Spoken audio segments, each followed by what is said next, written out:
دعاء قد يختصر كل ما نتمناه في هذه الحياة. اللهم إني أعوذ بك من كسرة النفس ومن سواد القلب.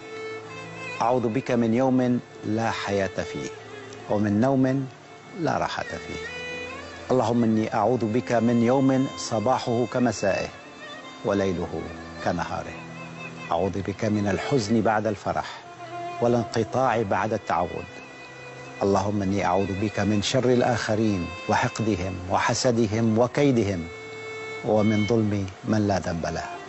وأعوذ بك من ذلة السؤال وتقلب الأحوال.